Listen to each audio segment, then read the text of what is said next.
Di tempat ini, di ujung tenggara Asia, tersembunyi sebuah negeri yang memikat, dikenal sebagai Timor Leste atau Timor Timur yang dijuluki Bumi Lorosae.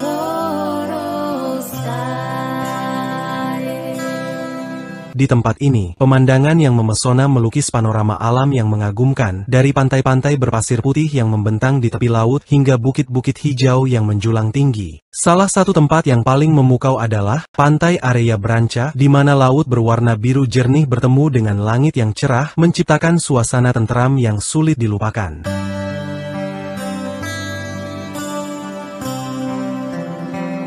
Namun keindahan alam hanya sebagian kecil dari apa yang ditawarkan Timor Leste. Negara ini kaya akan budaya dan tradisi yang diwariskan dari generasi ke generasi.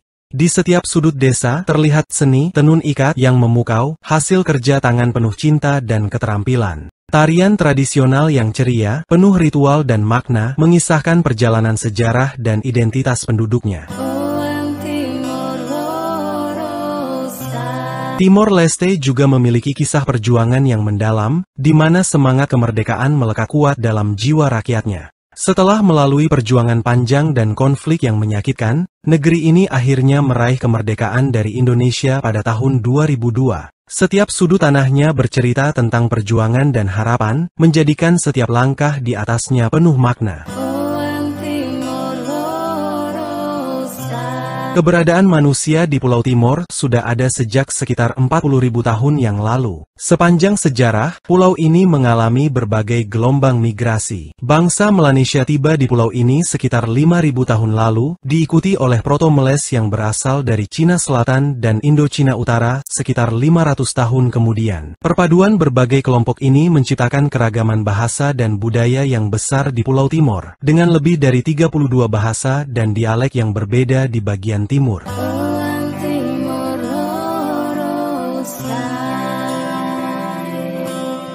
Di masa lalu, berbagai kepala suku di Timor terlibat dalam jaringan perdagangan di Asia Tenggara. Pulau ini terkenal sebagai penghasil kayu cendana, madu, dan lilin. Kayu cendana yang harum menjadi daya tarik bagi penjelajah Eropa, seperti Portugis, yang datang ke pulau ini pada awal abad ke-16. Hubungan Portugis dengan Timor awalnya didorong oleh perdagangan hingga akhir abad ke-16 dan awal abad ke-17, ketika mereka harus mempertahankan posisi mereka setelah kehilangan wilayah lain di Kepulauan Indonesia akibat perang dengan Belanda. Kayu cendana di Timor Timur telah dieksploitasi secara berlebihan sehingga hampir punah, mengurangi nilai pulau itu bagi Belanda dan Portugis. Seorang kapten laut Belanda bahkan menyebut Timor Timur sebagai tanah yang dilupakan oleh Tuhan dan manusia. Sementara itu, bagian barat Pulau Timor, yang dikuasai Belanda, juga dianggap sangat terabaikan di Hindia Belanda setelah dua perjanjian pada tahun 1859 dan 1893 membagi pengaruh antara Belanda dan Portugis.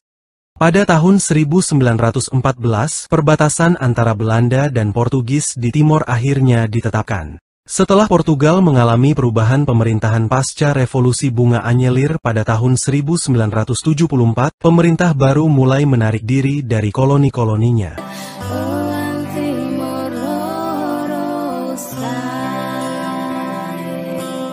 Di Timor Timur, partai-partai politik bermunculan dengan 3 partai besar. 1. Front Revolusioner untuk Timor Timur yang Merdeka, Fretilin, yang mendukung kemerdekaan segera dari Portugal. 2. Persatuan Demokratik Mori, UDT, yang lebih konservatif, mendukung pendekatan bertahap menuju kemerdekaan. 3. Asosiasi Demokratik, Apodati, yang mengadvokasi integrasi dengan Indonesia meskipun kurang populer. Setelah Presiden UDT menganggap Fretilin sebagai organisasi komunis, mereka melakukan kudeta anti-komunis pada bulan Agustus 1975. Fretilin kemudian mendeklarasikan kemerdekaan Timor Timur. Tetapi Indonesia langsung menginvasi dan menduduki wilayah tersebut. Pendudukan ini disertai dengan perang gerilya, kelaparan, dan penyakit yang menyebabkan sekitar 250.000 orang, atau sepertiga dari populasi, kehilangan nyawa.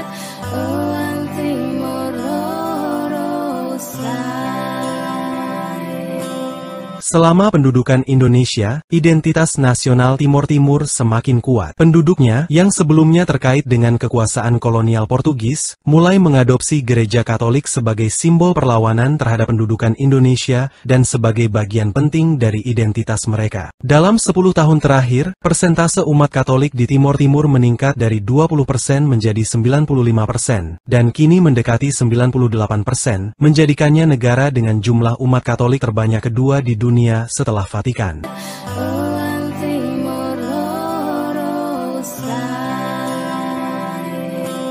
Setelah 24 tahun di bawah pendudukan, Presiden Indonesia yang baru mengadakan referendum di Timor Timur. Dalam referendum tersebut, 78% suara memilih untuk merdeka. Namun, kekerasan yang dilakukan oleh milisi anti kemerdekaan mendorong intervensi dari PBB. Pada akhirnya, Timor Timur resmi merdeka pada tanggal 20 Mei 2002, mengakhiri perjuangan panjang untuk menentukan nasib sendiri.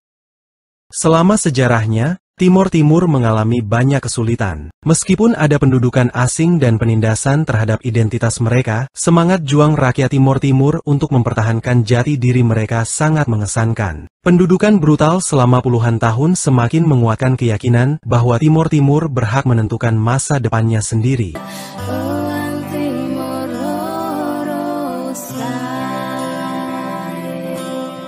Dari medan pertempuran yang dulunya dipenuhi ketegangan dan konflik, Prabowo Subianto dan Sanana Gusmao kini menapaki jalan baru sebagai simbol rekonsiliasi dan persahabatan yang menginspirasi. Kini, sebagai pemimpin Indonesia dan Timor Leste, keduanya buktikan bahwa dialog dan kerjasama mampu mengubah sejarah. Hubungan yang terjalin erat ini menggambarkan harapan baru untuk kedua bangsa, di mana kolaborasi dalam ekonomi, pendidikan, dan pembangunan regional menjadi jembatan menuju masa depan yang lebih cerah dan harmonis. Sebuah pengingat bahwa dari kepedihan, tumbuhlah persahabatan yang kuat. Namun, waktu telah mengubah segalanya. Sekarang, Prabowo menjabat sebagai Presiden Republik Indonesia, sementara Sanana adalah Perdana Menteri Timor Leste.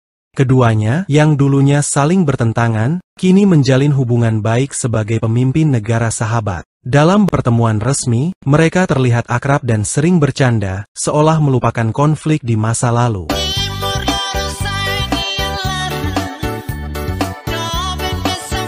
Hubungan persahabatan antara Prabowo dan Sanana menjadi simbol rekonsiliasi dan perdamaian.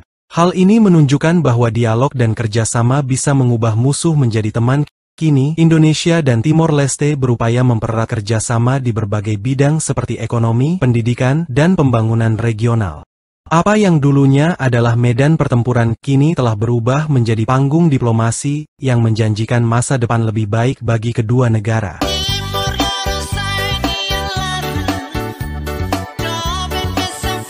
Sanana Gusmao dan Prabowo Subianto memiliki perjalanan hidup yang sangat berbeda setelah melewati masa-masa sulit. Sanana, yang sempat dipenjara oleh pemerintah Soeharto pada tahun 1992, menjalani masa tahanan di Lapas Cipinang sebelum akhirnya dibebaskan setelah era reformasi dan berhasil menjadi presiden pertama Timor Leste pada tahun 2002. Setelah bertahun-tahun berjuang, Sanana kini terpilih lagi sebagai Perdana Menteri pada tahun 2023.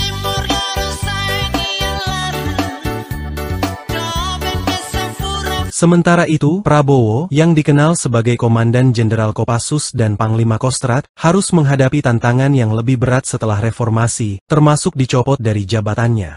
Namun, melalui serangkaian pemilu yang penuh liku, Prabowo berhasil mengukir namanya kembali di panggung politik dan akhirnya dilantik sebagai Presiden Republik Indonesia. Saya bersumpah. Dua tokoh ini, yang dulunya berada di pihak yang berlawanan, kini menunjukkan bahwa perjalanan hidup yang berliku pun dapat menghasilkan pemimpin yang saling menghormati dan berkomitmen untuk membangun masa depan yang lebih baik bagi bangsa mereka.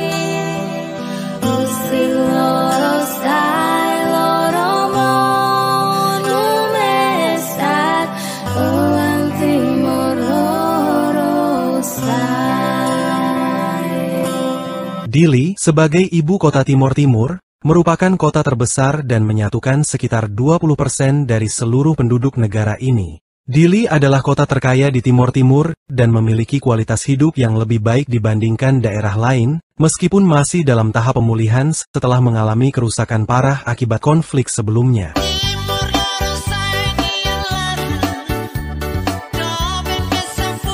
Kota Dili terkenal dengan arsitektur bergaya kolonial Portugis dan menjadi tempat bagi banyak bangunan penting, seperti Bank Timor dan Istana Pemerintah. Dili terletak di tepi laut, yang membuatnya memiliki pantai-pantai yang indah, serta dekat dengan pegunungan. Namun, meskipun sedang dalam proses pembangunan, sebagian wilayah Dili, terutama di bagian timur, sering mengalami banjir saat musim hujan. Di kota ini, ada beberapa tempat menarik untuk dikunjungi, termasuk Balai Kota, Katedral Tak Bernoda, Museum Perlawanan Timor, dan patung Cristo Rei setinggi 27 meter yang menghadap ke laut.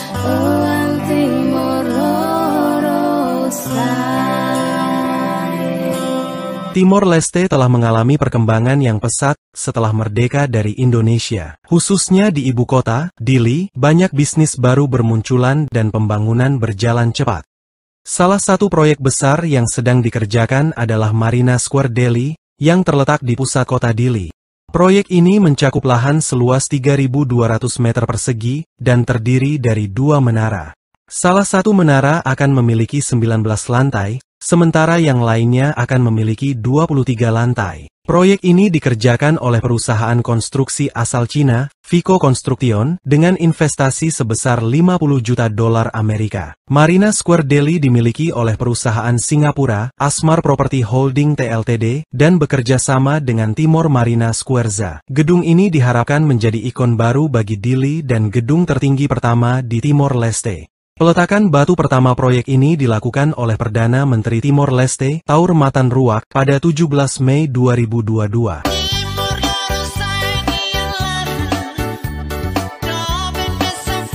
Dili Central adalah proyek ambisius yang bertujuan untuk menciptakan pusat kota dan pusat bisnis baru di ibu kota. Proyek ini, yang dikelola oleh kru Jape, terletak di Chamaro, hanya beberapa menit dari Bandara Internasional. Dili Central telah menyelesaikan 6 gedung dari rencana pengembangan bertahap yang disebut Timor Plaza. Bangunan-bangunan ini meliputi hotel, apartemen, kantor, dan pusat perbelanjaan. Di dalam Timor Plaza, terdapat berbagai macam fasilitas, seperti apartemen dan retail, kantor perusahaan dan retail, kompleks kebugaran dan kasino, kantor dan apartemen, klinik medis dan apartemen.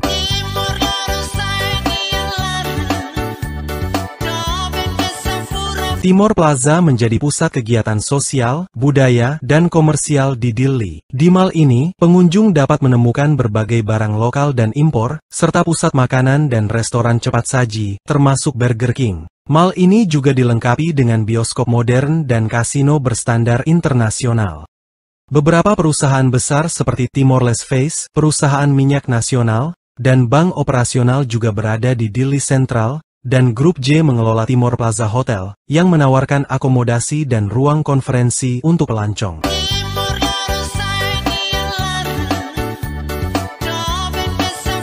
Pembangunan Dili Central juga mencakup pembangunan 6 gedung tinggi tambahan, hotel bintang 5 dan 3, serta perguruan tinggi hospitality. Selain itu, akan ada pusat perbelanjaan modern, tempat parkir mobil yang luas, apartemen, kantor, dan gudang inovatif untuk penyimpanan barang. Semua ini diharapkan dapat meningkatkan berbagai fasilitas retail, pariwisata, dan kantor di kawasan yang sudah ramai ini. Pembangunan Dili Central juga mendorong investasi swasta dalam ekonomi setempat.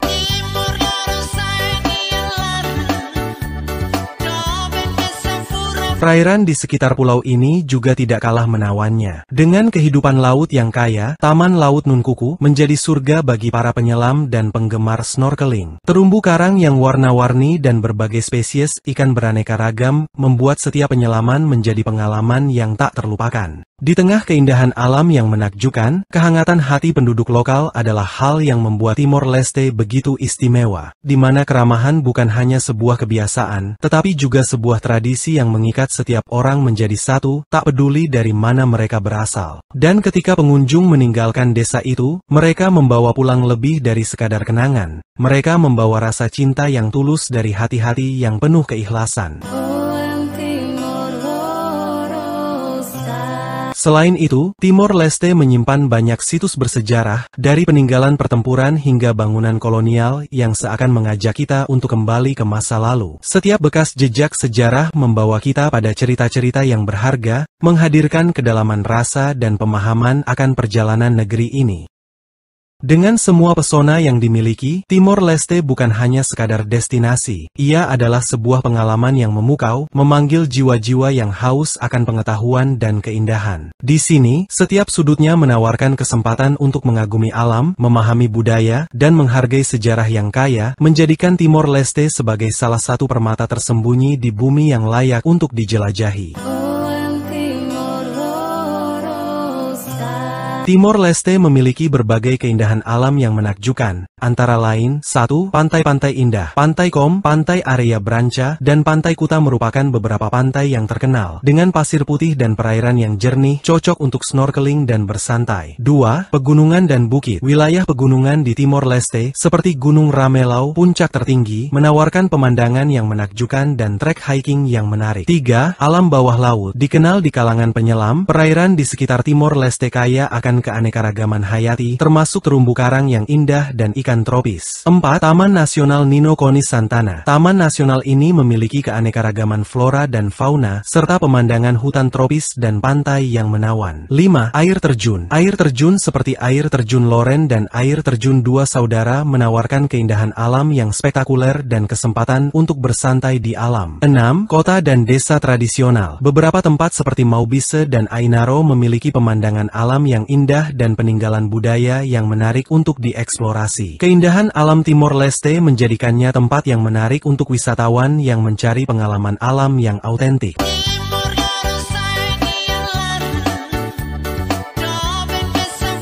Timor Leste adalah salah satu negara termuda di dunia, dengan populasi yang terdiri dari berbagai etnis. Dengan populasi sekitar 1.300.000 juta jiwa, penduduknya terdiri dari dua kelompok etnis utama, yaitu Austronesia dan Papua, serta memiliki minoritas Tionghoa dan keturunan Portugis. Meskipun negara ini sedang dalam proses rekonstruksi, PDB per kapitanya adalah sekitar $1.400. Indeks Pembangunan Manusia (IPM), Timor Timur berada di peringkat 140 dengan angka 0,607. Sekitar 42% dari populasi berada di bawah usia 15 tahun, dan 33% warga tinggal di kota. Ekonomi Timor Timur cukup stabil, dengan kopi sebagai komoditas utama yang menyumbang sekitar 90% dari ekspor negara. Selain itu, minyak dan gas juga dieksploitasi melalui kerjasama dengan Australia, yang memberikan kontribusi 55% terhadap produk nasional bruto.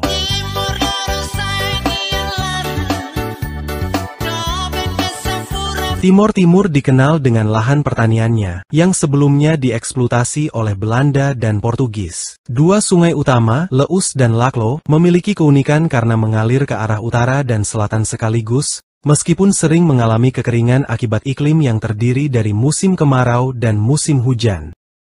Iklim di Timor Timur adalah iklim tropis dengan suhu antara 25 hingga 27 derajat Celcius sepanjang tahun. Namun, negara ini kadang mengalami siklon kecil, seperti yang terjadi pada tahun 2021. Hutan-hutan di Timor Timur kaya akan keanekaragaman hayati, dengan sekitar 40.000 spesies tanaman, termasuk 2 spesies endemik kelelawar dan mamalia kecil, serta kera pemakan kepiting dan kuda poni Timor. Untuk melindungi keanekaragaman ini, Timor Timur memiliki taman nasional pertama, yaitu Taman Nasional Nino Konis Santana, yang terletak di bagian timur negara.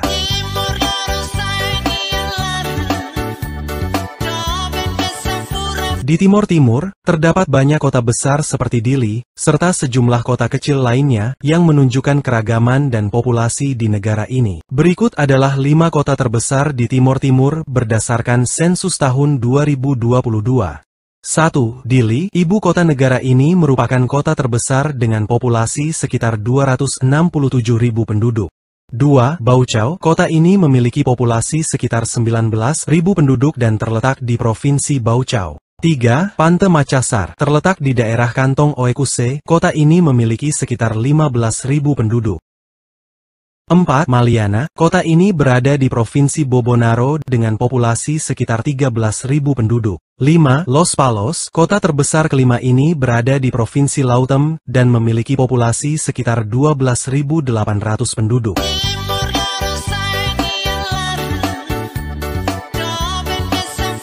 Budaya Timor Leste merupakan perpaduan antara warisan Portugis dan tradisi lokal. Mayoritas penduduknya beragama Kristen, terutama Katolik Roma. Pengaruh Portugis di Timor Leste sangat mendalam, terlihat dari penggunaan bahasa Teton dan Portugis sebagai bahasa resmi. Bahasa Teton, yang merupakan bahasa Melayu Polinesia, adalah bahasa yang paling sering digunakan masyarakat sehari-hari dan penting untuk identitas budaya mereka. Sementara itu, bahasa Portugis berperan penting dalam institusi formal seperti pendidikan, pemerintahan, dan perdagangan.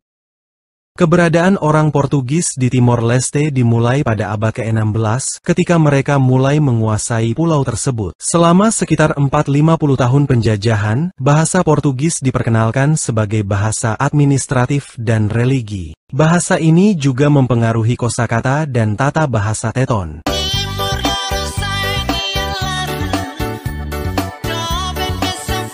Dengan mempertahankan bahasa Portugis sebagai bahasa resmi, Timor Timur membuka peluang ekonomi, seperti perdagangan dan kerjasama dengan negara-negara yang juga berbahasa Portugis di seluruh dunia. Ini mencakup akses ke pasar dan berbagai program pertukaran pendidikan serta kolaborasi di bidang kebudayaan, ilmu pengetahuan, dan teknologi.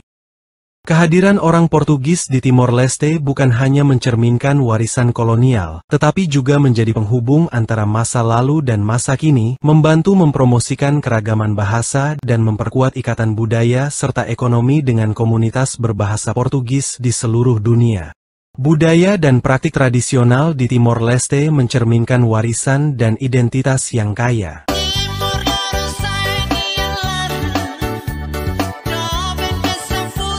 Salah satu tradisi menonjol adalah barlak, yaitu upacara pernikahan adat dengan ritual rumit yang melambangkan persatuan antara dua keluarga.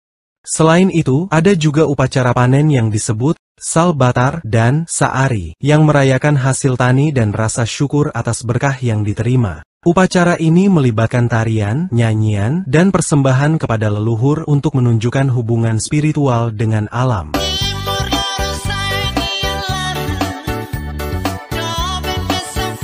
Praktik tradisional lainnya adalah pembangunan dan pemeliharaan lulik, yaitu rumah suci yang dianggap tempat keramat untuk melaksanakan ritual keagamaan dan upacara adat. Lulik juga berfungsi sebagai pusat spiritual dan komunitas bagi masyarakat. Semua manifestasi budaya dan praktik tradisional ini sangat penting bagi identitas dan kohesi sosial Timor Leste, serta membantu melestarikan warisan budaya yang unik dan memperkuat ikatan antar generasi.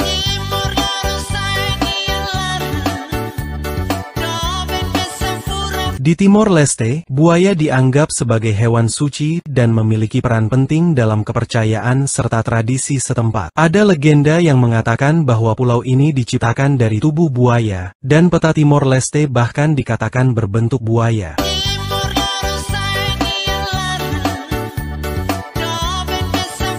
Timor Leste adalah negara yang kaya akan sumber daya alam, dengan pemandangan yang indah dan keanekaragaman hayati yang melimpah. Pegunungan yang tertutupi vegetasi menyediakan jalur menarik untuk dijelajahi, sementara pantai-pantainya yang masih alami, seperti Praia de Jaco dan Bahia de Jaco, merupakan surga tropis yang memiliki terumbu karang berwarna-warni.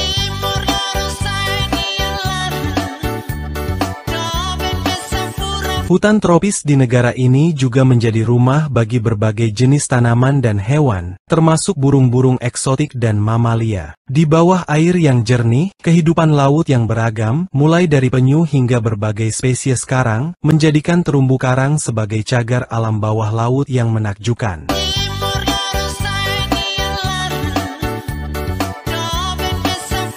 Terima kasih banyak telah menonton, dan sampai jumpa di video berikutnya. Jangan lupa untuk menyukai dan berlangganan untuk mendapatkan lebih banyak wawasan sejarah yang menarik. Dan teruslah menjelajahi kisah-kisah dunia yang belum terungkap.